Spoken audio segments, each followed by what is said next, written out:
welcome to Skye Sweaty Record Review, episode 46 maybe? You may notice, once again, I am not in my usual gear at the gym. I usually record this show immediately after getting off an elliptical, and I give my first opinions of new music. Well, I am in Holland. I'm in Amsterdam. I saw my flight for going home. I ran across the whole airport, the Schuttenfruiten airport in Amsterdam, and I saw my plane, but they'd already boarded and they separated the walkway, so there's no way for me to get on. So I did get sweaty, because that is a huge airport, and I was running and my bag opened and like my head vest fell out, and who knows what else fell out. And I was just running. And anyways, here I am now at the Hotel Valk outside of Amsterdam, and I thought, how can I turn this into something fun? Because it's not fun being stuck in an airport hotel for an entire day and then having to fly to Detroit. So what I did was I reviewed another album. Now, it didn't come out this week, it came out last week, but I downloaded it onto my phone during my trip in Switzerland. And I did that for like 3 or 4 albums because I didn't know what I was going to review. So check out the last episode if you want to see me talk about the soul of hip-hop with Parallax and Kodak Black. But today I'm going to talk about another Electronica album. I don't really know what to call it. I guess it's EDM. It's a guy named Mr. Bill. Not the wax guy, oh no, but Mr. Bill. The name of the album is Apophenia. What do you think of that title? I know what I think of that title. I think it sounds pretentious and goofy. And at times this album is pretentious and goofy. But as always, my policy is I'm not here to just poop on things and be snarky. I don't listen to anything I don't think I'm going to like. And what I found was, at its best, when Mr. Bill is at its best, is when it's not like the title Apophenia. Like the first track is Apophenia and it's kind of forgettable and it's not that interesting. But what makes this a good album is there's these like several unexpected elements that keep popping up. It's almost like this person, this music maker, is trying to change genres within a kind of mid-tempo ambient electronic frame. So like there's a song called Composition Number 4 that has like really good jazz piano. Like really good jazz piano. But then that kind of like is on the edge of sort of like easy listening vibe.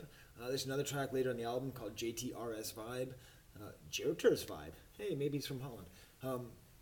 Which is a lot more of that real easy listening. So you think, all right, like that's not very good. I don't want to listen to easy listening electro music.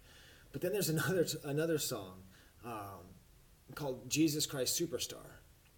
And first of all, this is by far the best song named Jesus Christ Superstar. Oh boy, do I hate the original Jesus Christ Superstar. But this song's interesting because what he does in this one, this is I think worth a listen if you're interested to see like who's pushing the edges of what electronic music can do. He's taking like electric guitars, like heavy metal guitars, and putting them in over the synthesized instruments. But then he's basically using like death metal rhythms. So not a death metal speed, but just kind of like, like that kind of super off heavy metal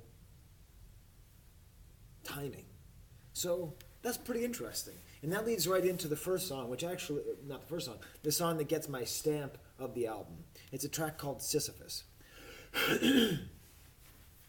Excuse me, I've been in the airport like all day.